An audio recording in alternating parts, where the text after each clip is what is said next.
What's up, everybody? Welcome to another episode of Blue River Bow Hunting. I have a pretty cool guest on with me this week. You may have heard his voice a time or two. Adam Miller from the Bowhunter Chronicles podcast. How's it going, man? Pretty good, pretty good. Finally getting some good weather here in Michigan, so excited about that. Yeah, absolutely. It seems like it's been pretty hit and miss. I'm just a little south of you, but it seems like it'll be 70 one day, and then we get back to snow and rain, and it's not consistent by any means. Oh yeah, this weekend it was snowing on Saturday and like almost 70 on Sunday, so who knows? Right. It'd drive you nuts. Well, for somebody that may have never heard you or your show before, maybe introduce yourself a little bit. Yeah, my name's Adam Miller. I'm one of the hosts of the Bowhunter Chronicles podcast. I also host the Vitals Live and do Q&A webinars, kind of like live podcasts, but you get to ask the questions to the guest right in the moment. That's a lot of tactic talk and things of that nature. But yeah, our show is just coming at it from a regular guy perspective. Like, we don't try to be anything that we're not. We're definitely learning, and we're taking it from 100% like the listener perspective. So trying to get the information that we would want. So somewhat very self-serving, I suppose. Yeah, I totally get the regular guy aspect because that's a lot what I have going on here. I like to have the regular guy on to talk about what he's got going. Nobody may ever heard of him before, and he's killing giants every year. So I like to pick the brain of a lot of people, and regular guys is definitely a regular on my show.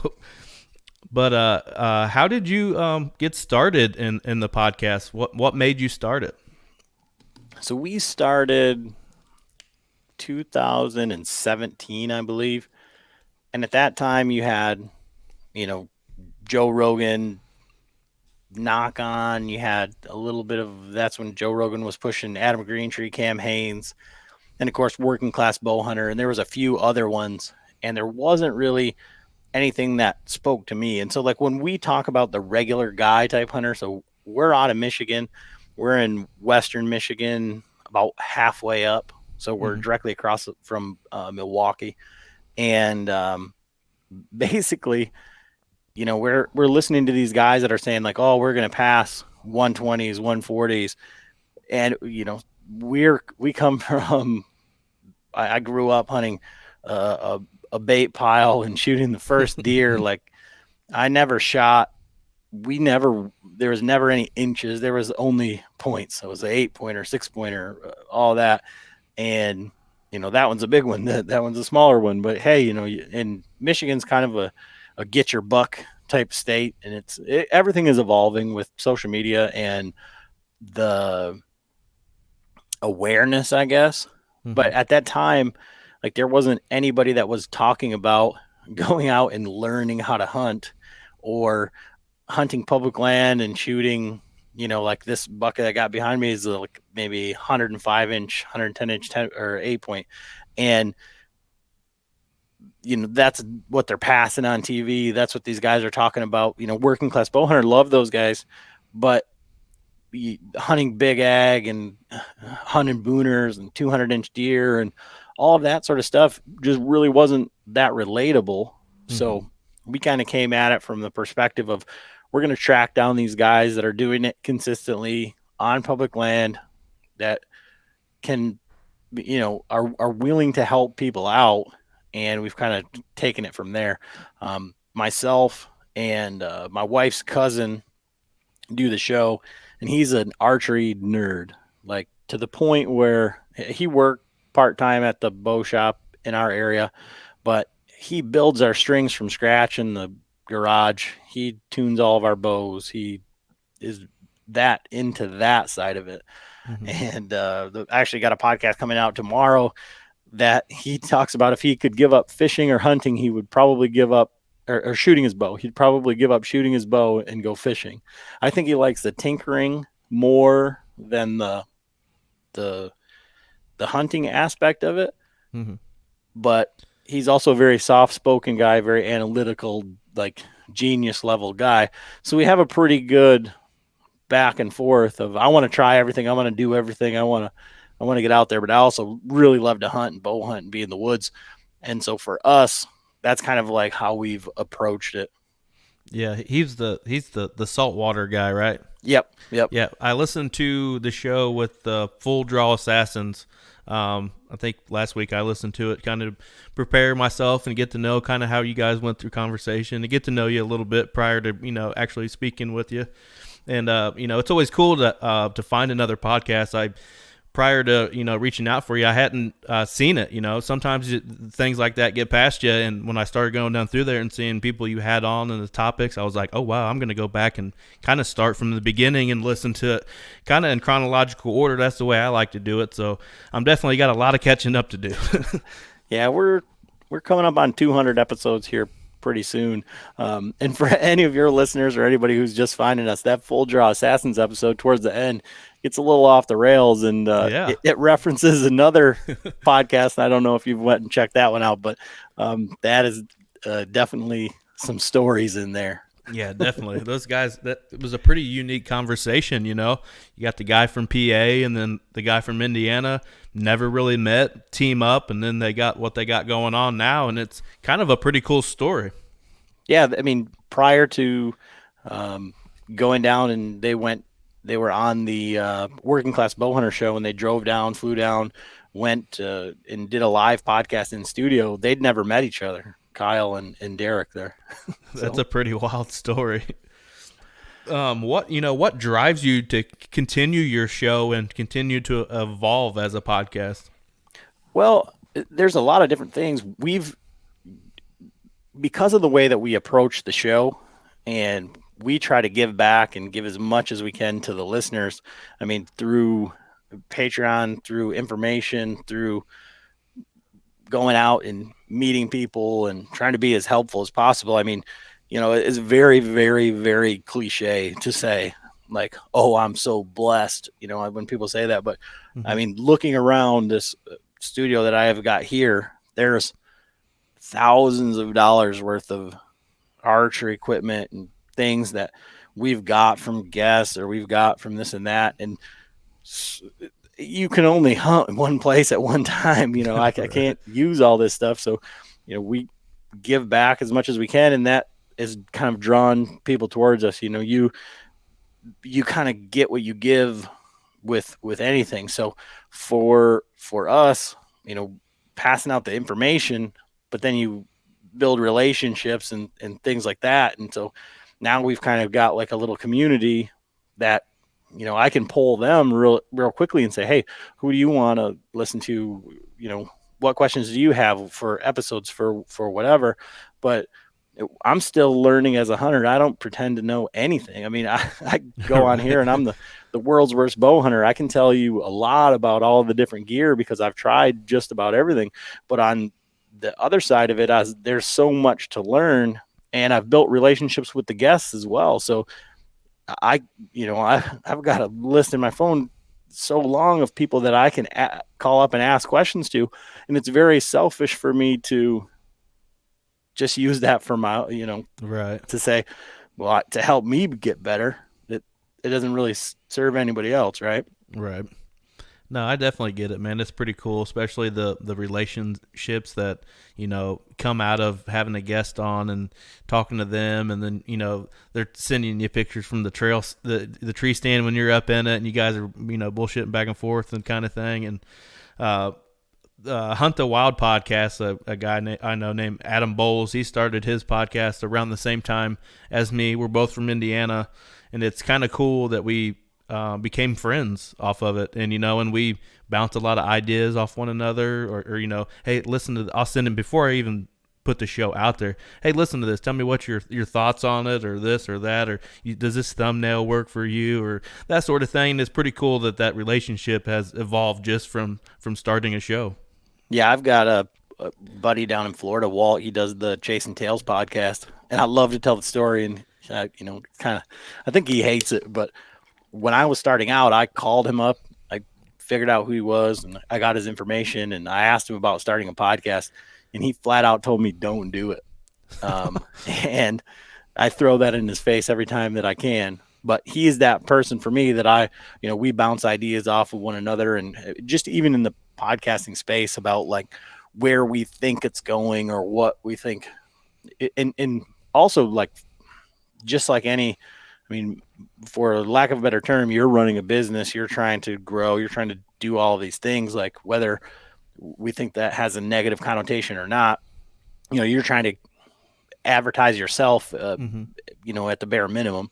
So where do we think's going to help us reach more people just to get your message out there to do whatever? And yeah, he's that for me, but it's fun because he just told me flat out, don't do it. And now we're well, buds. the story is kind of cool of how I even really got into podcasting in general. So I got a message from somebody local here that they don't do it anymore, but they had a predator hunting page, content, whatever, podcast and everything. And he asked me if I would help produce his show, and he said co-host. And I was like, that's kind of intriguing to me because I kind of like talking and I love talking hunting. I didn't really know a whole lot about the predator situation. Haven't really dove into that too much.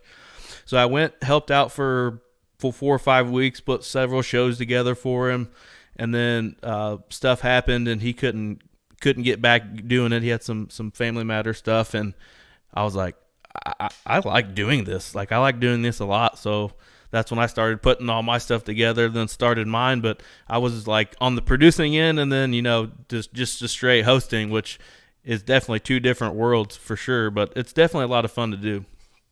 Oh yeah, I try and help anybody out that's starting out because, I mean, today I was talking with someone who's done a lot of filming and editing and all of that, and they're starting up a podcast, and it's completely different. And just getting it out there live, like I tell everybody, yeah, you can do it on your phone if you want to, and the main thing for me is audio quality. I mean, as you know, I guess maybe I don't know. Maybe you do have some sort of crazy backers or something No, going on. I don't have.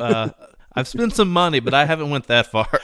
But I don't have any claim to fame, right? So nobody's gonna Google my name and figure out who we were. So we started from the best audio quality that we could, so that someone wouldn't just turn it off. Because I've listened to famous people on crappy podcasts that sounds like they're recording in their bathtub, Right. and I just turn it off, or you can't hear it over your truck tires or the lawnmower or in the gym or whatever.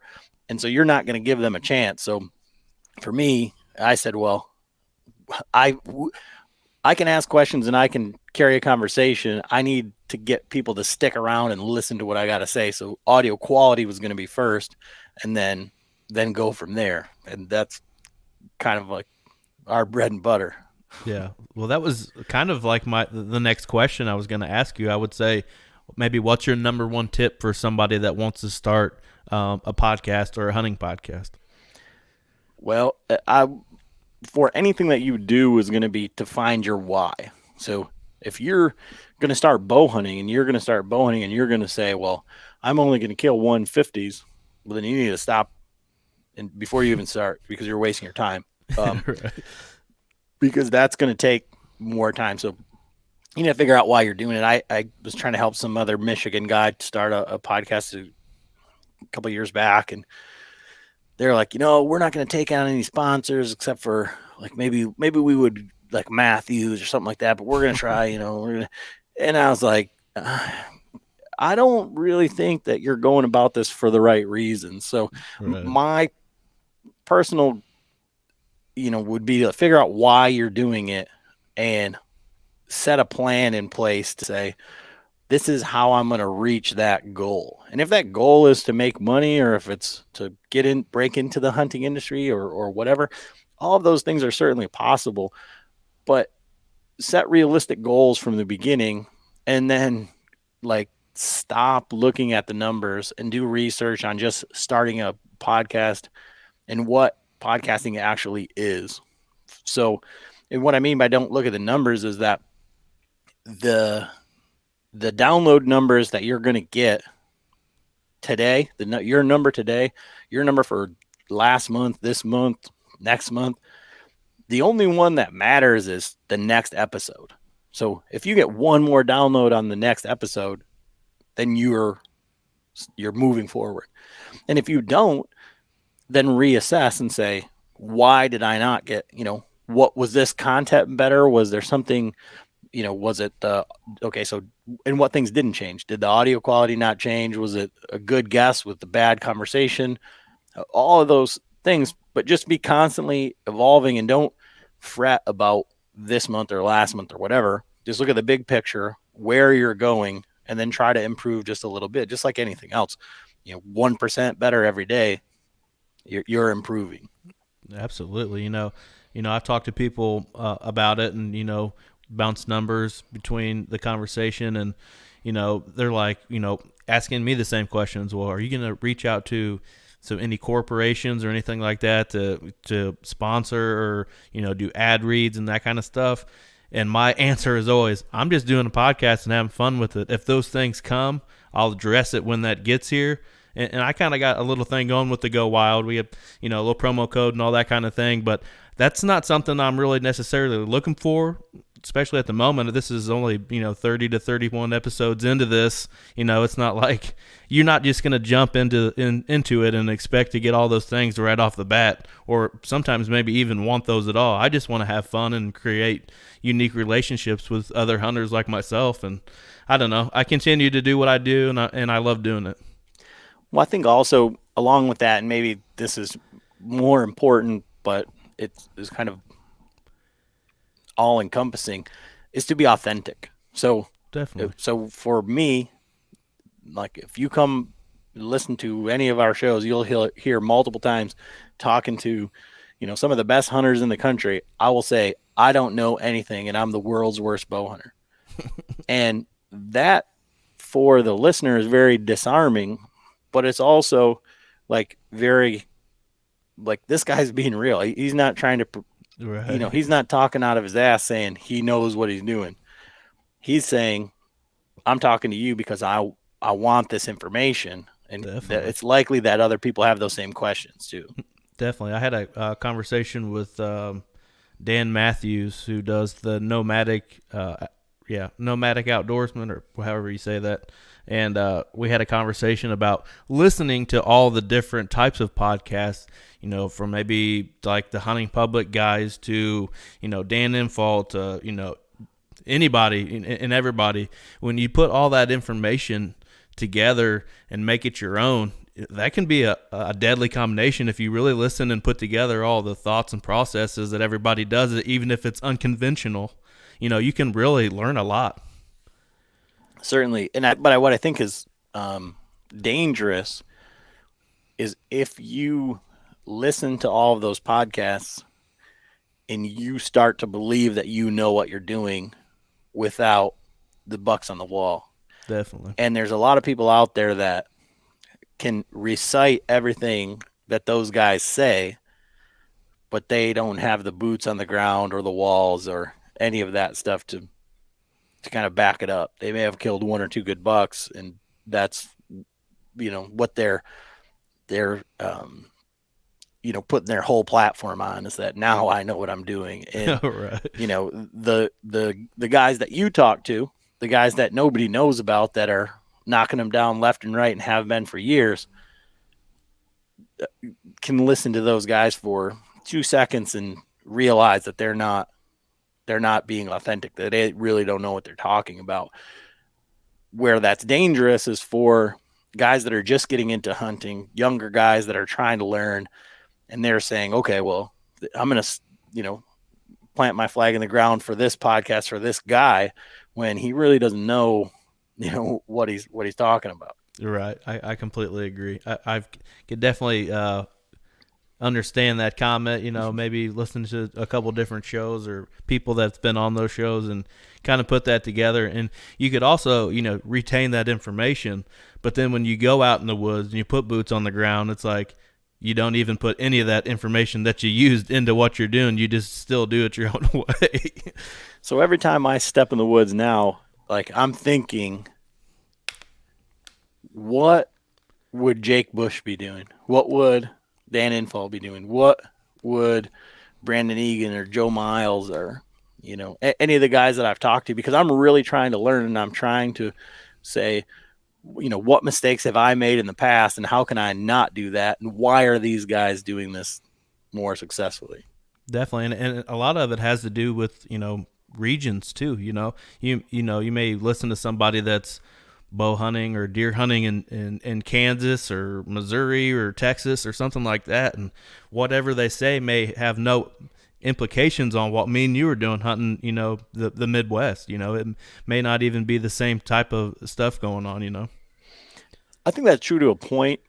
I think as kind of a rule, there's a lot of similarities, and the more of these big buck hunters, big buck killers. I mean, there's a reason that these guys can go on their rutcation and kill 4 or 5 deer, in a season without a problem. And you look at like you had mentioned the hunting public guys, they're going all over to these different states and using different tactics, but edge, wind, those types of things, they're all deer kind of do the same things. It's just the little nuances. And I think when people talk about the devil is in the details, that's where these big buck killers are really dialed in, and things that we take for granted, we say, oh, that's not a big deal, that's not a big deal. These guys are like religiously every single detail when it comes to this point in the hunt. Yeah, they're definitely, they know where to dot those I's and cross those T's. That's something that they're very particular on, and it shows with the success that they have for sure. Let's dive into some whitetails. Let's talk a little bit of some Michigan whitetails up there where you're at. Tell me a little bit of like the terrain that you're hunting and the hunting opportunities around you there in Michigan. So when I first started hunting, like my family has 240 acres of cedar swamp in the UP. It's a 7 hour drive from here. So I can be in Ohio in 6 hours. I can be in Missouri in seven. So once I started traveling out of state, it changed things dramatically. But so, I mean, up north there's swamp and big woods. Down south, where I haven't hunted much south of where I'm at now, but that's where the big deer are being killed in the southeast of Michigan. Some pretty good deer around us. Not too hilly, a lot of river bottom swamp. Hunt a lot of swamp, and hunted mainly one property last year that was a little bit of ag, and I'm terrible at hunting ag. I was more of it was like a season of observation sits, I guess, like trying to figure out how to. I tried 150 different tactics, and just No, I was learning. Ag for sure is kind of what I grew up on. That's definitely probably my niche. Like where I'm at, it's flat for the most part. Big ag fields with small plots of woods kind of all over the place, and that's something that I got good at because I've done it for so long. Really here where we're at on these ags is the edge. You just got to be on certain edges. Know where your bedding is. Know where There's a property that I hunt lots, only like 50 acres, and we actually kind of keep like a sanctuary. We never hunt it. We really don't even go in there that much. We might have a trail camera every once in a while. It's usually a cell cam. That way we don't have to go mess with it that often. And that shows, there's definitely deer that know that we don't go in there. But ag, I love hunting ag. I mean, I've been other places. I've hunted Ohio. I've hunted Wisconsin, Kentucky. I've been all over, really. And it always kind of comes back to the ag. I'm like, man, if I was in a cornfield somewhere in Indiana, I could probably get it done. Yeah. So this, I mean, and even though I had that property, I grew up. So from the time I could hunt, so 12 years old, because I'm older, before they had youth seasons or anything like that. Mm-hmm. It was, I was bow hunting, killed my first deer with a rifle at 14 when we could up there and bow hunted all around. My dad didn't really bow hunt too much. He bow hunted, but I think by the time I met my wife when I was like 18, and her dad is like Grizzly Adams. Like if you listen to our show and you have heard anything about Uncle Frank, like Uncle Frank is her dad. So, and he killed everything that walked by. They killed bucks, big bucks, little bucks, whatever. He never killed a really big, nothing big. They were never big buck hunters. They were just deer hunters and deer killers, murderers. And so I think I was maybe 19 or 20 years old when I killed my first deer with a bow, and that was public land. I think of all the deer that I've killed with my bow, I think I've maybe killed 4 on private, and all the rest of them have been public. And I think I've only killed 2 bucks on private, and the rest of them have been public. That's awesome. So, I never really hunted public until maybe the last couple of years. I didn't really have to. We had several private properties that we could hunt that my family's been hunting for 20 plus years, and I'm kind of the same way with the stuff that I grew up around, and the chasing big bucks never really became a thing. I feel like until I even got out of college. Like when I was in high school and middle school and a younger hunter, that wasn't a thing. We just went out and hunted. If you shot a big buck, that was awesome. We really got pumped up for it. But it's not something that we're like, I'm passing that up. If I passed up a 110, 115, 120 inch deer, my dad probably would have slapped me on the back of the head and be like, why didn't you shoot that? We just weren't, that wasn't something that we were doing. And that's not something I still do. For me and hunting in general is all about having fun for me and enjoying the outdoors. Yes, I love chasing big deer. Who don't? But I'm still just having fun with it, especially when it comes to the filming now. I'm mostly behind a camera compared to being behind my bow. And I still just want to have fun. Oh, yeah, 100%. Like, I kick myself because I passed, like, there's one deer in particular in Missouri who's probably, I don't know, maybe 100-inch 8-point. And that deer was there for 15 minutes, 20 minutes in front of me. And had I had my camera hooked up on the tree, I would have killed him. Or I guess because it's hunting, I would have shot at him.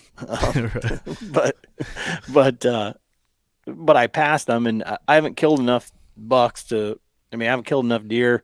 There's still room on my wall, so I could have easily killed that deer, and I didn't. And then I didn't get a chance at another buck. We've seen some other bucks, and it just didn't work out. So I came home, having passed on that, and that's one that gets me. I was in Idaho, and I should have taken a shot. That was a different story. We were 7 miles from the truck, and it was the last day. We were elk hunting and come up on this bedded down whitetail, and I snuck into I think I snuck into 32 yards, and I was trying to get to 25, and he busted out of there, and that would have been a cool story, but I didn't want to make a bad shot. We were already so far away from the truck. We were on day 9 of our hunt, and then to have to trudge further into the wilderness to try to get this deer and all that stuff. It was just, that wasn't worth it to me. But that was another opportunity that I kind of regret. But what I say is that I haven't killed enough deer to do that. Now this year in Wisconsin, there was a 40-inch 8-point that I passed on her that I chose not to shoot. And that one was an easy pass. Yeah. But what, you talked about some of these states that you went to. You just mentioned Wisconsin. Tell me kind of where you all been and what's your favorite place that you've been? Well, so the first out-of-state hunt I went to was Ohio, and that's when I started to see the different types of deer, classes of deer. Mm-hmm. We went down there, and they were talking about 130s, 140s, 150s. The first deer I saw down there was probably 115, 120-inch 10-point, and first of all, he moved through terrain that I thought no deer would ever. I thought I was bluffed out, and these deer were going to be traveling along this. Well, on the other side of this like ravine, that buck just walked out and slid right down on it. He like basically slid down on his butt and got right to the bottom. And I was like, I didn't know a deer did that. And that was probably the biggest deer that I'd ever seen on the hoof. And that was the first deer that I saw in Ohio. And I was like, all right, I see why we're here. And, and so we hunted there for 3 or 4 years. I ended up killing a really nice buck, like pretty cool story, but ended up getting lucky, found him. And, that deer we green scored. We're not official scorers or anything. And we didn't, get the net score. This is just, he was on the back of the tailgate. We did some measurements. He's 150 and 5/8. He's like super, as wide as my shoulders and really long tines. Not a ton of mass, but big deer. And then I hunted Missouri just the 1 year, and we saw some bucks there. Hunted Idaho for elk, and I think I had every tag that Idaho had. I think I had a bear tag, and we went out there. I was going to shoot something. I shot a grouse out there, but we got into some elk, and it just couldn't make it happen. But that was our first go DIY public land elk, just middle of nowhere. Hunted Colorado for archery elk 2 years ago, and just seen cows and spikes, nothing that we could shoot. Saw some moose out there, a ton of mule deer. That was cool. Hunted Wisconsin last year, and that was cool. That was like a 3-day hunt. Just drove over there, saw bucks every day. Just couldn't make it happen. Yeah. And last year I went on a rifle hunt with my dad. It was spike camp out in Colorado, and I ended up shooting a 3x5 small bull the last day with a rifle. I hunted the first 4 days of the hunt with my bow, and the last day I said I'm going to walk over there and shoot one with a rifle, and I did. So that's cool. Awesome. Out of all those experiences that you had, what would you say is just something that was your favorite? Maybe, I don't know. What's your favorite on all of those places? Well, so it's hard to put them into different categories, right? So last year I went, so my dad, I think he's going to be like 70 this year, something like that. And so I went out and we did this spike camp. And so for anybody that doesn't know what a spike camp is, like we went to an outfitter, got on horses. We rode out to this camp that they had set up. There was cots, a cook stove, a couple of chairs, a chainsaw, first aid kit, and a radio. They said, you shoot something, give us a call, quarter it up, hang it in the tree, we'll go pick it up. Bring in your own food. Yeah, there was some water jugs there. That sounds like a badass trip. Yeah, so it wasn't a bow hunting trip. So for us being a bow hunting podcast, caught a little flack for it, for just a little ribbing, whatever. But I got to hunt with my dad. When we got out there, I didn't realize like how old my dad was, or how when I think about elk hunting, I think about bow hunting elk and covering ground and up and down and terrain. So you kind of train for it. You kind of get yourself, as acclimated as you can in Michigan, and, do some hiking, do some, making sure that your gear's like squared away, all that sort of stuff. And I realized at that point, like my dad he'll never be able to do that trip again. So that was really special. And to shoot an elk, that was cool. We ended up shooting 3 bulls, and my dad missed one. Another guy that was with us missed one. So it was just getting the opportunity to quarter up 3 elk and see how big they are. And that whole experience was super cool. Not what I would, if I could draw up my dream elk hunter, how it would have happened, would have been way different. But spending the time with my dad and having that camp experience that I had like growing up. I mean, our deer camp growing up used to be 10, 12 guys in a, 16 by 24 room. And I think the first time that I was up there, there wasn't even power. We were cutting in power, so it was run off a generator, kerosene lights, wood heat. I mean, even now we've got power and satellite TV and water. We still have an outhouse, you know. Um, but as far as like the bow hunting out of state, because of that elk trip last year when I went to Wisconsin, I left. I took my daughter trick or treating, left here about 10:30, and then just drove to Wisconsin. And I got into the with the guys that I was staying with over there at 5 in the morning.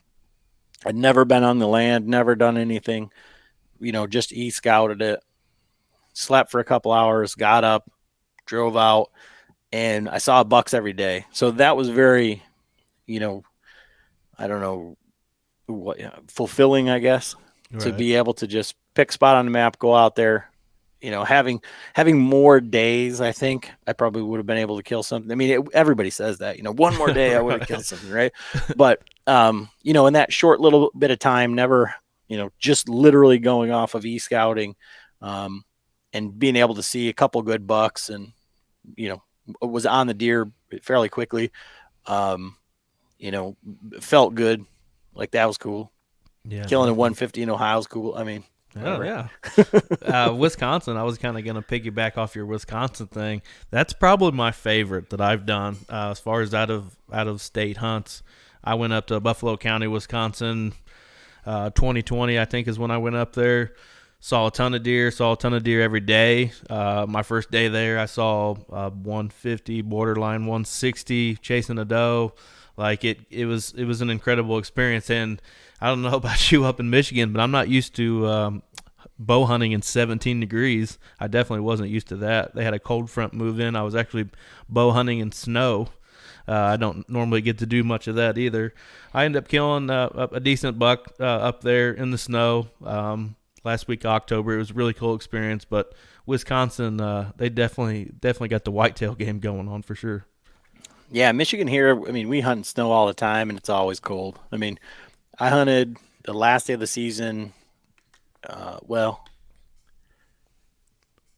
yeah. So this year I hunted January 1st, the last day for the regular season, Mm-hmm. and I think it was like 18 degrees with like 25-mile-an-hour winds, and I was hunting. This was ag. It was that ag property, and it was a stiff wind out of the northwest, and I was on the ground on the edge of one of these fields on like this dike because that's where these deer were coming out, and it was like the Hail Mary all or nothing. So I was just sitting there crouched next to a pine tree, and I mean, this year I was out and my quiver was frozen to my bow. It was raining and snowing. And Dang. I was there's a video I posted on our YouTube that's got a bunch of bucks on it. This was a few years back, and I think it was like -9. Like I drew back on this little doe, and I was shooting a thumb release, and it was so cold. Like the release was like an ice cube, just holding on to an ice cube in my hand. Oh, it's crazy. So Yeah. it gets cold up here. I'm a little more used to that. Yeah, everybody that I was kind of around up there in Wisconsin, they all had like those heater bodysuits. And I was like, damn, I wish I'd have known about that. I would have got one of those before I came up here. But going back to kind of the out of state hunt thing, kind of explain how you go about like planning an out of state hunt and some of the things that you have to go through in order to do that. So, like for example, this year I'm going back to Ohio. And again, I get to pick the brains of all these guys that hunt these spots all the time. All right. So I try and figure out, okay, what's a good county? So Ohio's very easy to. They have like their Bucks of Ohio page or whatever, so Mm-hmm. you can go online and you can see the top counties for all the record book bucks. Now, understand that those are the bucks that have been entered, and those aren't the bucks that have been scored, but it'll give you some sort of an idea. Then you look at proximity to where you want to hunt, right? And then you kind of, listen to what other people are saying, like where they're going and whatever. So, you always have to be listening. Like I was listening that Adam that you were mentioning.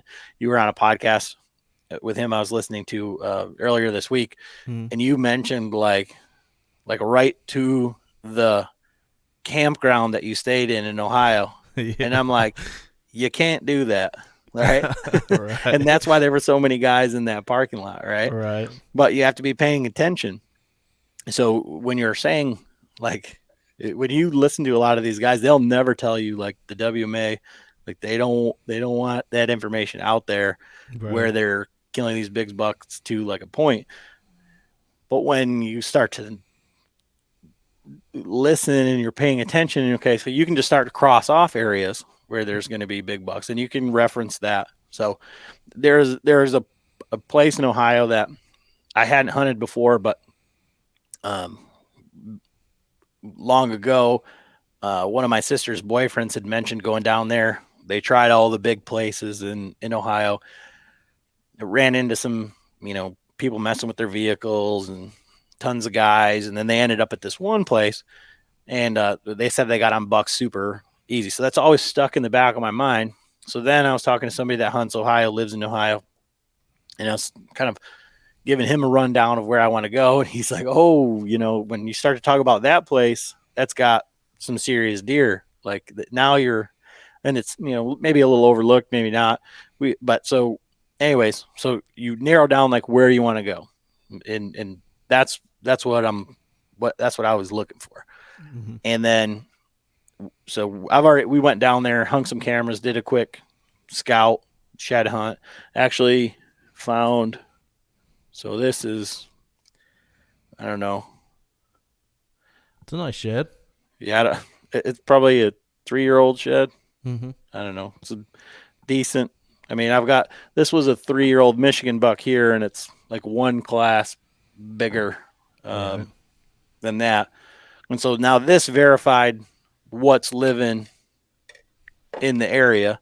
So now we're trying to figure out, okay, go in and kind of say, okay, when do we want to hunt it? And so since doing this podcast thing and talking to all these guys and learning more, now I'm trying to avoid the pressure. Like I'm still not really happy. Ohio changed their hunting season this year and they moved it up. So it's the weekend before Michigan's open. But I was hoping to get down there super early, try and catch something on like a summer pattern and avoid the pressure. But another thing about Ohio is, I'm not limited to just that one area that I want to go. So it's about a 6-hour drive for us, but I Mm-hmm. can be in Ohio in about 3 hours. Our season ends January 1st. Theirs ended this year, February 19th. I'll say it went in So, February. so now I've got more options, more time. It's not a terribly expensive tag. So that's what I'm looking at. Yeah, I definitely probably. I mean, I tried to do my homework as best I could, and it was kind of like a last minute thing when I went to Ohio. I probably wouldn't have had went to Ohio if I didn't kill here the last week in October. And it was kind of a put together last minute thing, but I definitely understand what you're saying. I maybe need to put some of those things together a little better and maybe do a little bit better research, because I definitely probably went to the first place that a lot of people found that I thought, I wanted to find a place where, I could camp and it maybe would be free or, not as expensive. I might, do that a little different next time. I think I was good on the area. I just didn't realize that there were going to be that many out of state guys all come in there all at once. It looked good. A lot of the places that we hunted there looked like you could see something giant at any minute. And when we tried to get us back as far as we could on certain places, but yeah, that place I went, that was a horror story for sure. Yeah. And so talking to these guys that do this very consistently, like when I went to Wisconsin, right? I went there and I went and stayed with some guys. They had a piece of property locked down that they knew where they were hunting. It was public, but it was like one of these little smaller overlooked spots, and they were keyed in on it. And I didn't just want to piggyback off of what they were doing. Another 45 minutes, there was this giant piece of property. So what these guys do, and when I say these guys, I'm talking like Jason Campbell from Bed to Dead, Mm-hmm. Jake Bush. You'll see the hunting public guys do it. Like, they don't go there and just, all right, we're going to hunt. I put this place on the map. They go there and they want to verify where all the access points are.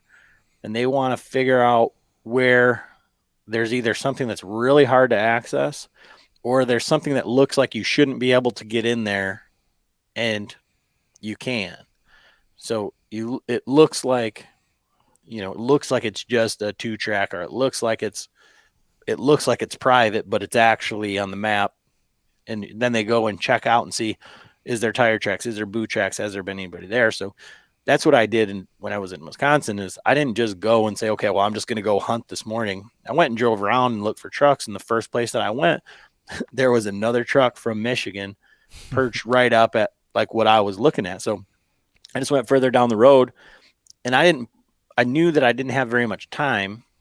So I only had 5 sits. So I just picked my way through there, and I didn't find the sign that I wanted. So I backed out, went to my truck, went down the road to the next place, walked in there, and it was a very small piece of public, and it would only like serve one guy. Like, there was no way that more than one guy could hunt this. And there were some tracks, some tire tracks, and there was some guy sign in there. So I just, marked that spot, went to the next one, went to the next one, went to the next one, circled all the way around, went to the other side of that, just parked off the side of the road and walked in, and just got up where it looked good. And I wasn't up the tree 15 minutes, and I had probably a 130-inch buck chase a doe right past me, just probably 80 yards away. But I was close, but I didn't just find a place on the map and say, that's where I'm going to go. I went and said, okay, this is where I don't think there's going to be any guys. Now that sits interesting, because I didn't take into consideration like the time that I was moving around, because I had slept in and I had done all that walking around. This was like noon, 1 o'clock when I was in there poking around. So I thought, well, first thing in the morning, I'm going to go, looked at the map, saw what I thought would be happening, and went a little bit further in. Well, now there's 100 trucks there, and I started doing the same thing, walking around, and there was guys everywhere. So I did the same thing, just moved around, walked through the nastiest bog swamp, like where no guy has ever been, it seemed like, and found all this good sign, but there wasn't really anywhere to set up. So I just kept moving until I found the hottest sign that I could find. I mean, I followed the tracks, followed the trails, came out right on this edge. And that's what we were kind of talking about, how all these things, so right there was kind of like 4 things came together. There was like a pine thicket. There was this ridge that came down. It was the edge of the super thick swamp. And then it was kind of grassy on the other side. So right there was a giant community scrape, and there were scrapes everywhere. And I saw a rub on a tree that was, probably about as big as my thigh. And it wasn't super high, but it was, so now I'm in the right spot. And so I sat there that evening, didn't see anything, went back the next day, did an all day sit, and I saw, I think I saw 13, 14 deer, and, it just didn't work out. That's where I saw that 40-inch 8-point or whatever it was. Yeah. But, I had a guy walk in on me there, cause I was right up by the road, and I thought about getting down and moving or whatever, but this buck just chased the doe in there. I could hear him out in the thicket, going around. I had another bigger buck come out of that thicket. And so it was like, I wasn't going to go and try and leave deer to find deer. I mean, I knew that there was a hot doe in there. It was just a matter of, whether they made it out back to me. But I mean, that's these guys that are successful all the time. They're doing more than just picking a spot on the map. They're covering ground, trying to figure out where guys aren't, but where is that hot sign? And that's one of the most cliche, terrible things ever, other than your favorite piece of gear being boots on Right. podcasts is like, just find the hot sign and boots make the hunt. Um, so, and I think that there's a bit of validation there too, being able to read read the woods and see what's going on. And then when it comes together, you know. Yeah, definitely, and I definitely get what you're throwing down for sure. Because going over there and trying to put that together, it was difficult for me because I don't hunt a lot of public. I'm not used to that sort of thing. The places that I'm hunting, I've done what you're talking about doing, but I can only do it in certain areas because that's where I have permission. So I know what's happening in those spots. I know where to sit. I know where to be. I know when to be there. So when I went over there, it was definitely I was a little leaguer compared to what some people are probably got going on, and I definitely want to get into that. I want to do more of that because I had fun doing it. Yes, I had some terrible run-ins with some people. Met some cool people too that we camped by, and talking stories and hearing just kind of bullshit and deer camp kind of thing is always fun. But I definitely want to, and I think I'm going to try a different state next time I do it. But I definitely want to go somewhere else and try the public land thing and do what you're saying. Go put some boots on the ground, find where I need to be. Don't just pick a parking lot and start walking. Really e-scout it. Really put the time in, maybe even prior to getting there. Or maybe go check it out in the summertime and check out some terrain features and stuff like that. So I definitely understand what you're saying, man. Yeah, it's difficult. I mean, where we were at this year in Ohio, it was acres and acres and acres of briars.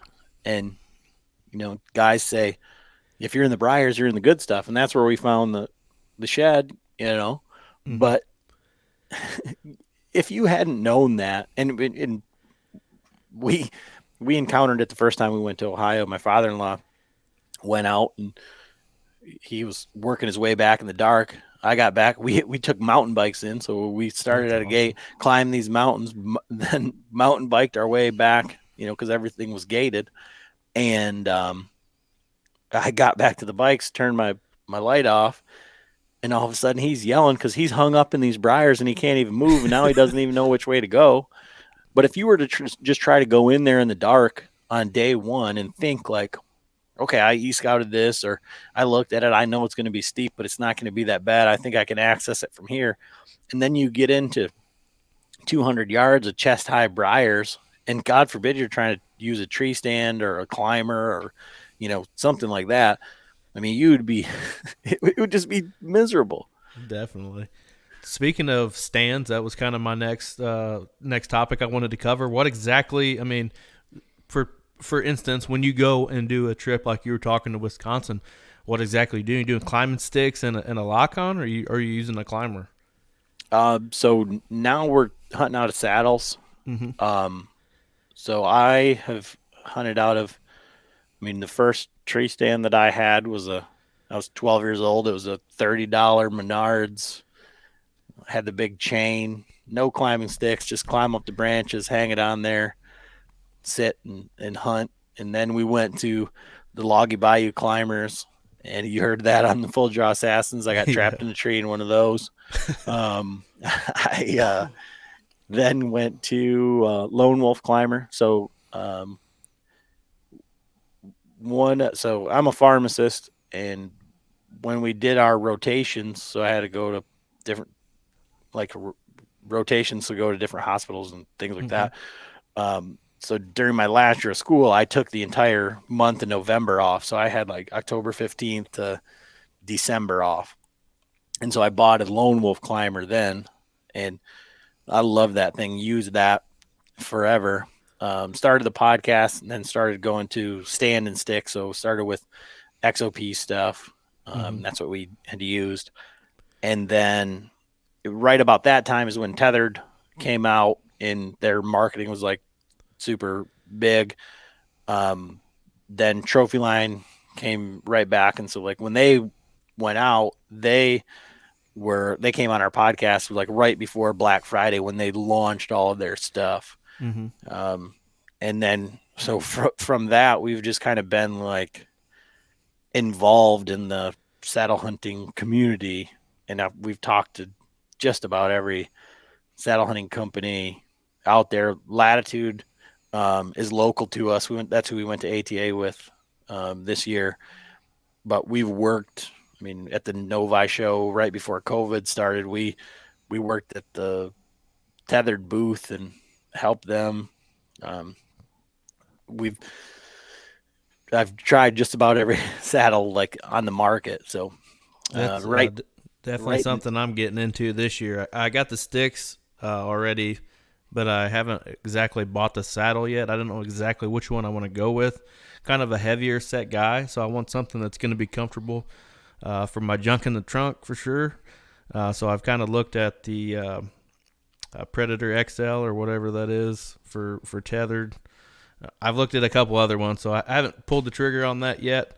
But now that you say that, what's maybe some tips for somebody that hasn't done any saddle hunting? So there's a couple things. So what you need to look at is a. I mean, first of all, what do you already have? Okay, so if you already have a climbing sticks, then I wouldn't say, okay, well now, and what is your hunting style? So if you're used to lugging a 25-pound climber into the woods, then maybe the tethered one sticks aren't all that necessary right now, because a lighter set of sticks are going to cut down on that dramatically. Um, when we were doing hang and hunt with, and if you're hunting from climbing sticks anyways, you're going to have a lineman's belt, or you should have a lineman's belt. Yes, sir. I made one out of climbing rope, and I bought a rope man just to do everything one handed.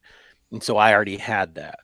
So I would take inventory of what you already have and say, that's going to get me started, and that's going to cut down on some of the cost.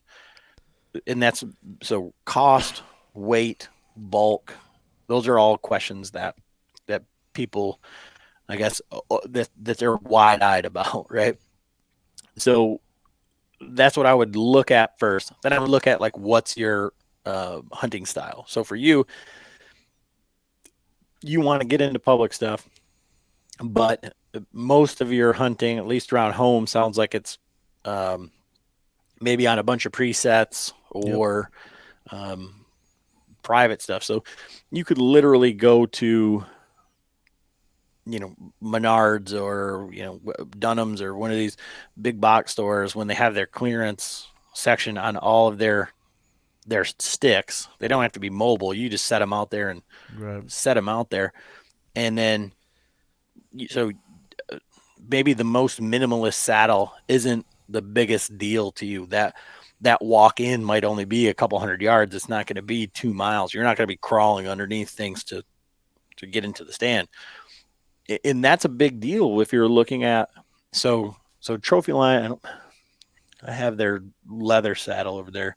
But so like the Trophy Line stuff is very, uh, if you're talking about junk in the trunk, Trophy Line stuff is really huge.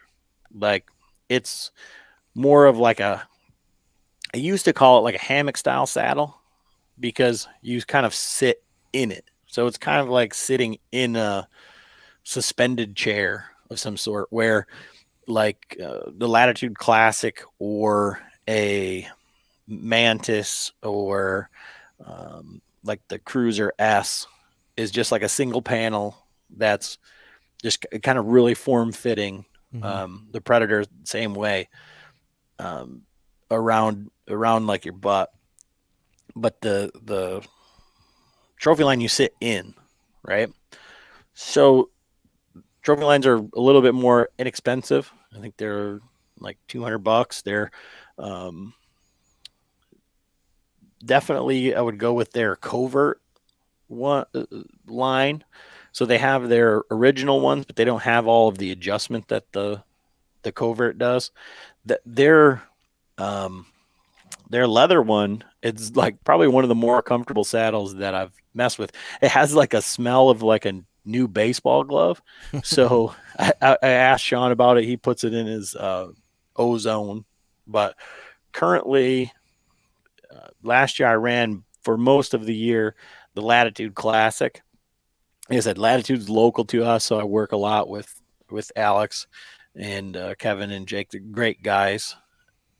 Um, their first when they came out with their classic at the beginning, it was like the best value in saddles. It was like $165, and it was basically everything that you would want, except for they kind of changed the game a little bit when they did the metal free with the uh, Oplux rope belt. So they changed that, and so then their classic went up to like $200, and there's a lot of other saddles in that $200 range that's kind of competitive with everybody. So Yeah.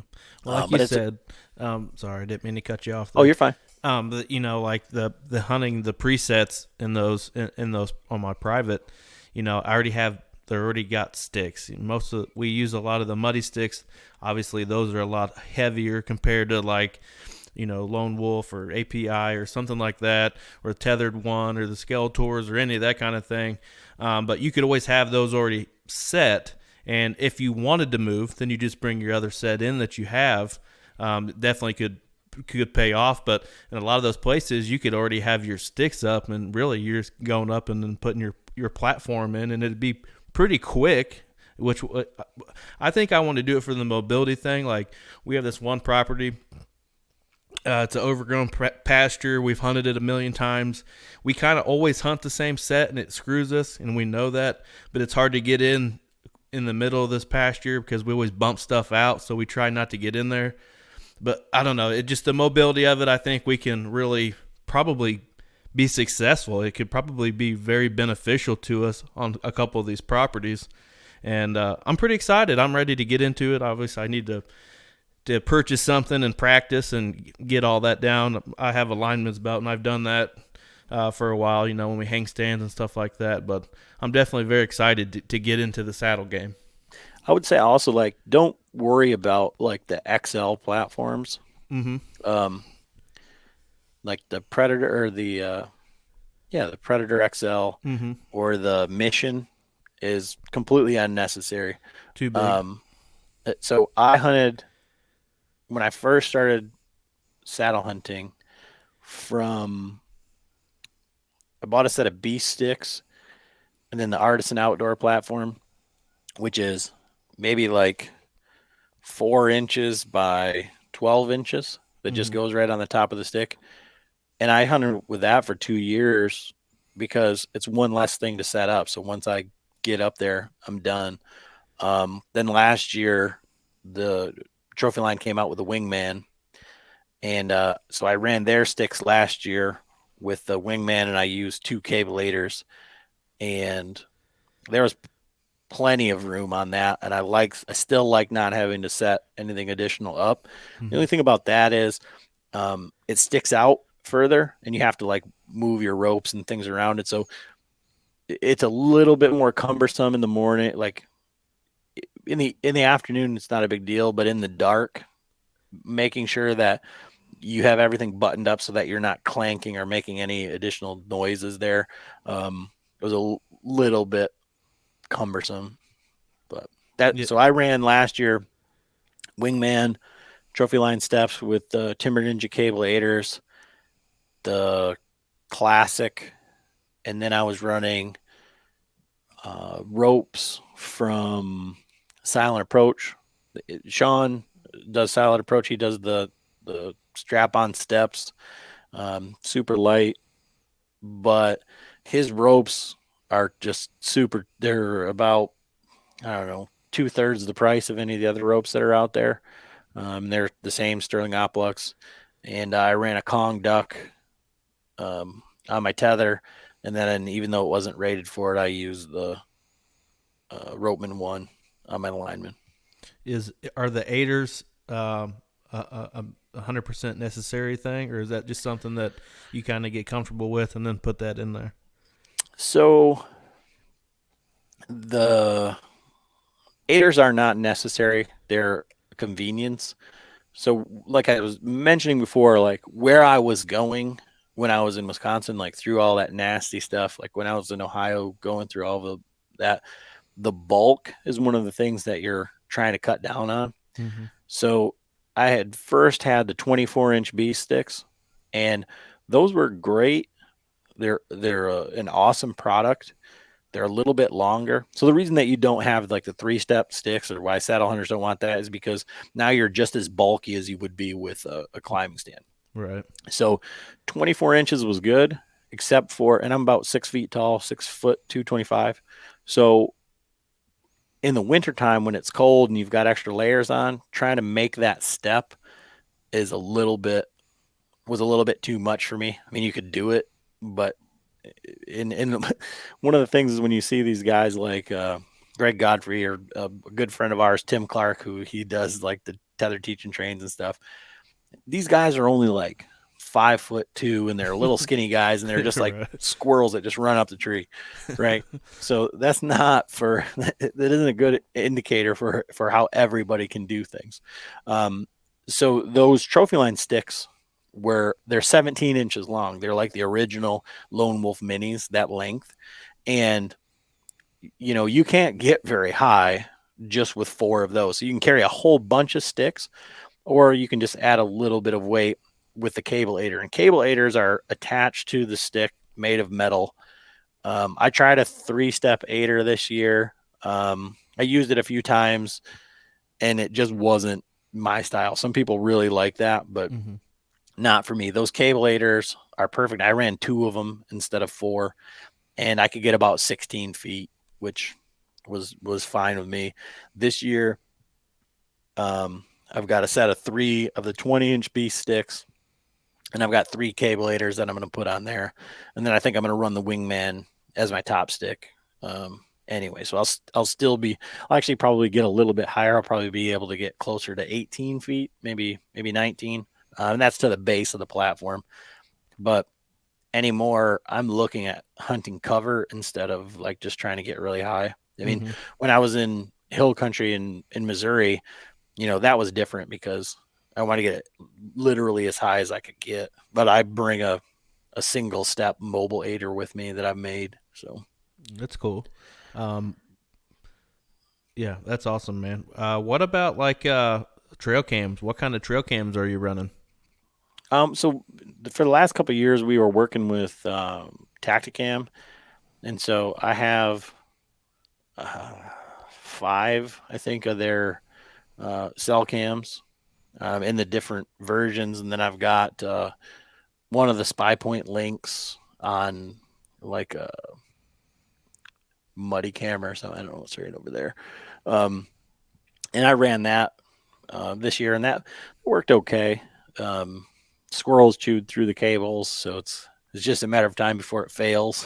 What was um, the picture quality on that link? Not good. About like a regular spy point? I would say it was a little bit worse than that because my father-in-law has a couple of the spy points. My dad's got some of the spy points from my brothers, and those are a little bit better, I think, than that. I mean, it's enough to see like what I needed to see, but they weren't Right. anything near like what the Tacticams are. And that's, I mean, we're not working with them this year, so it's not like I'm Promoting. plugging them. Um, but they they do really well. And like I said, we've got that property in the UP where I mean, understand this property in the UP that we have was all cedar swamp, and we hunted it just for deer. So we never ran trail cameras. There's no food plots. There's no mineral. Like we're starting to do some of that now, but we had no idea what was there. And then because it's so far away, and as things change and hunting opportunities and kids and we get older and whatever, there's not as many people at the deer camp up there. Well, now I've got 3 of those cameras with solar panels up there, and I've actually got them to get service. And so I'm getting pictures up there. So now it's a little bit more exciting. So if we see something good up there, or we can do a little bit of habitat management and do a little improvement, it's pretty exciting to have that. And I've had those 3 cameras out there since Thanksgiving, and all the batteries are like 75% with the solar panel, and it's been, in the negatives up there. There's still snow up there. That's awesome. I've checked out the Tacticam reveals, buddy of mine, who I'm going to be filming a little bit this year. He was showing me some of the pictures, and looks like it has very good quality on the pictures that it sends, which compared to the spy points. I have, I think, 3 of the spy points, and the guy that I hunt with quite a bit, he has several of them too. So it's what I'm used to. I think at first getting on those is probably just a money thing, a price difference, and I don't know what kind of prices for the Tacticams are per month, but Spy Point is pretty reasonable. Yeah, Tacticam isn't that expensive. I want to say that it ends up being like $15 a month and then $5 a camera or something like that. Yeah, that's not terrible. What about scent control? Are you a big scent control guy or no? Zero. Love it. I love it. So when I grew up hunting, my dad wasn't into that. My uncle wasn't into that. I don't know if it was the hunting industry or watching those shows on TV that turned me into the monster that I was. I was pretty hardcore into it. I had the totes and the ozonics and spraying myself down and all that. From meeting and talking to all the people that I talk to on here and people that I've met that I now hunt with, that is not me anymore. I'm totally kind of turned off by it. I still will probably wash my clothes, obviously not on a regular basis, maybe just at the beginning of the year or something. I'm going to try not to worry about it so much because I believe you guys. If you're saying that it's not a thing, and I see these people killing giants every year, and they don't even worry about it whatsoever, I don't think I need to be either. Well, interestingly enough, so my mom went to high school with Greg Sesselman, who was the original creator of ScentLock. So ScentLock is still in Muskegon, Michigan. And so, like, when I was 12 years old, 13 years old, I had the original ScentLock green suit that went underneath. And I've had a bunch of other ScentLock clothes. I may still have some. But so this buck right here, I killed 2 years before that, not far from that, where I killed this one, public land, Michigan. It was a mile and an eighth from the truck. We walked in there. I carried some of my clothes. I hung my tree stand, got set up. I was sweating. I mean, there was no way that any amount of scent control was going to be help. able to. But I was wearing a wool sweater and a hat that I wore every single day. It was just grubby and gross. And the deer that I killed was a 3.5-year-old. He was 107 or 187-pound dressed 10 point, and he didn't. I mean, I had the wind in my favor, and he didn't even pay. He paid zero attention. That's awesome. I love hearing that because it's definitely turning me into that person. Obviously I'm still gonna play the wind and that sort of thing too, and have some of those things in mind. But I'm definitely not going to be the guy spraying down at the truck every day and stuff like that, like I used to be. What about filming? Do you get into any filming? So we started filming a little bit. Like we've got so many cameras and camera arms and all this stuff, but it becomes such a very cumbersome project. But this one here, I filmed that one. I filmed. I've killed 2 deer on camera. I was cameraman for my father-in-law. He missed twice. We filmed a couple turkey hunts that I've completely botched, and we filmed a couple of successful turkey hunts as well. But like we have like crazy aspirations. So like when we like I missed a turkey last year with a longbow. So I was using a longbow, one of the Magnus bullheads, shooting for the head. This Jake came in at like 7 steps. I shot over top of them. Didn't even really come to full draw. It was just, it was, sort of like excited in the moment. But we had like probably 5 or 7 cameras running. So it's like we're trying to do this ridiculous thing. So I've got all this footage of me missing this turkey. I mean, from every angle you could imagine. Right. That's awesome. Let's dive into those turkeys a little bit. I know I kind of heard you say on your show that turkey wasn't really your thing, but you definitely like going. What is most of your experience on Michigan turkeys, or is that elsewhere? Oh yeah, just Michigan. So I never grew up turkey hunting at all. My grandpa turkey hunted a little bit, but it wasn't like I don't think it was anything compared to like what we see today in terms of the passion for turkey hunting. Now, my father-in-law, on the other hand, he used to call for Rod Benson game calls. And so he would travel around to all the shows and he would be demonstrating the calls. And I mean, he can call a turkey anywhere. So when I met my wife and they found out that I hunted, they're like, "Oh, you're going to come hunt turkeys with us?" And I'm like, "Never hunted turkeys in my life ever. Here we go." And so that's when I started turkey hunting. And I've killed a bunch of turkeys. And so turkey hunting with a gun isn't any fun. It's just, I mean, there's a lot of turkeys here. My father-in-law is really good at calling. I've called in turkeys for myself. I've called in turkeys for my dad, called in turkeys for my brother. It's hunting turkeys with a gun here for us where we live, and whatever skill set they've passed on to me is like not a big deal. Now with a bow, I have, I hit one. There's a video on our YouTube where I shot one through the wing, shot the decoy. Turkey runs off with my arrow. I chased it down and it ended up getting away. And that was another one that was at 7 steps. That same day or the next day, I missed one. No blind, public land. Hit a branch. Next year, I don't think I loosed an arrow the next year. Oh no! Prior to that, I missed a Jake twice with my bow. Last year, obviously, I missed that one. The misses are great, and so like right now, I've got this. I keep posting these pictures.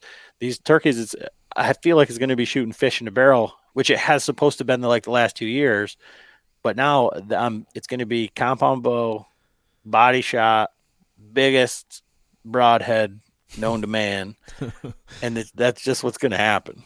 Have you ever thought about using like a gobbler guillotine or something to aim for that head?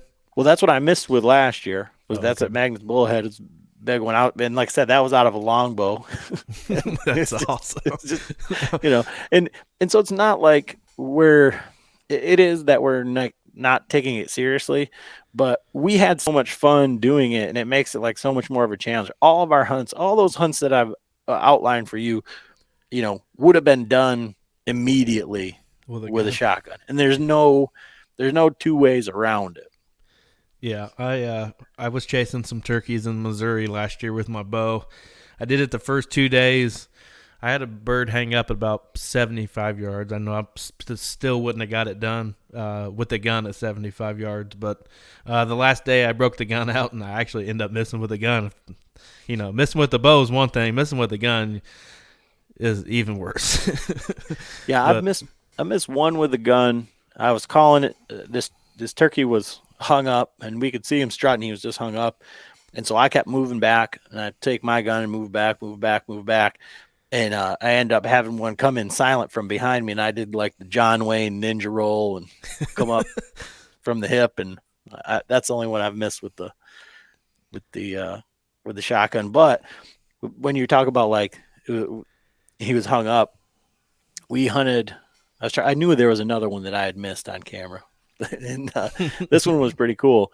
We had these turkeys come out maybe 100 yards from us, and they just strutted around us on the edge of this ridge, and it was in this ag field, and they went up. Well, they had crested the hill and it dipped down into the timber.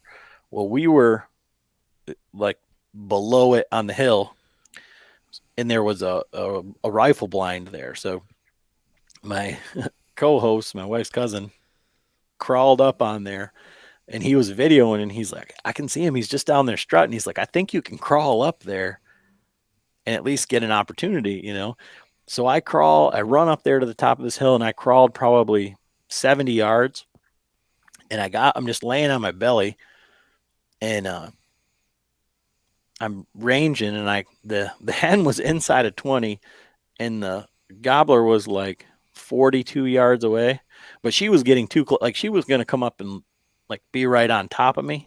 And so there was really nothing I could do. So I ended up getting rolled over on my back, and I drew my bow on my back and just popped up to one knee. And I had already set my slider to 42, and I put it right between his legs. He gave me the old Texas heart shot, and he was out of range at that point. But there was, it was that or nothing. So it was very exciting. Anyway, That's awesome. What about calls? Is there certain brand or custom calls that you like using or anything like that? no, I mean, so for me, I can make sounds with the mouth call, and I can call okay, and I can call. I say that, but I can call better than a lot of people that just put one in their mouth and try to make noise. But I'm also calling against my father-in-law, who he can call it, he can make all the sounds, Right. But as far as like, he's real big on box calls and all that, and I just would prefer a slate. And like, I don't think they don't make them anymore, and I've tried to find them. I think the easiest ones to learn on and to use are they're like Slate Tech. Like, I think it was like Night and Hail. They used to have, like, there used to be Old Yeller, Yeah. the Yeller Hammer. They were real cheap calls, but man, they're super easy to use. They make good sounds. You can have good control of them. Then they have like a couple of different strikers, like a rosewood striker and a crosscut striker that make really good sounds. But when my father-in-law, he he sets out his stuff, it's like in the movies when you see somebody like tied to a chair and they're going to start torturing them. Like some Like, Dexter stuff. he lays it out, and there's like 50 strikers and a bunch of different and he just hits them with everything that he's got, and whatever gets him going, and that's what he stays with. So, I mean, one of the bigger turkeys that I killed, that I called in for myself, I was making terrible noises. I was trying everything, and then I just started going the other way on the call, and it was a super high pitched like yelp, and they were gobbling, and then all of a sudden they just came in on a string, and it was like two Jakes and two Longbeards. I mean, they were there in an instant as soon as they heard that. Like, that was what got them going. So I see what he's talking about. But those ones, and I hate telling people that that's the one that I like, because you just can't find them. And I haven't found anything that's even similar to it to be able to point them to. Because again, with me doing the podcast and building this community and talking to people, they're like, well, what do you recommend? And it's like, this is what I recommend, but I'll be damned if you can find one. Right. Well, man, I definitely appreciate your time and coming on and talking. It was really cool to dive into kind of the public land thing and kind of go a little deeper on that than I have before. I definitely appreciate you coming on, buddy. Oh yeah, anytime. I mean, I do this a lot, so Right. and I love talking hunting, and by no means am I an expert on it, but Me either. it is also my passion as well. So, I mean, if you can do anything, it's learn from my mistakes. So I preach that a lot. Well, tell everybody where they can find you in the show on social media. yeah, so we're anywhere you can find Bowhunter Chronicles podcast. We're on any podcast platform, basically anywhere. We've got YouTube, and we're doing some video podcasts also. We do gear review videos, stuff like that. Trying to think of any other things. And then if you're interested in the Vitals Live, you can check out the Vitals Live. And that's where, like I said, we sit down with Andy May or Joe Miles or Greg Litzinger and ask them the questions. And all of that information is archived too, so you can go back and search through and rewatch it. That's where I'm at, or bowhunterchroniclespodcast.com. That's awesome, man. Well, I appreciate it. You can also find us on Facebook, Twitter, Instagram, GoWild, about anywhere you can find a social media account. I've probably got one made for the show somewhere, but I appreciate everybody listening or watching on the YouTube, and everybody have a good day. Go check Adam's podcast out. Thanks. See you guys.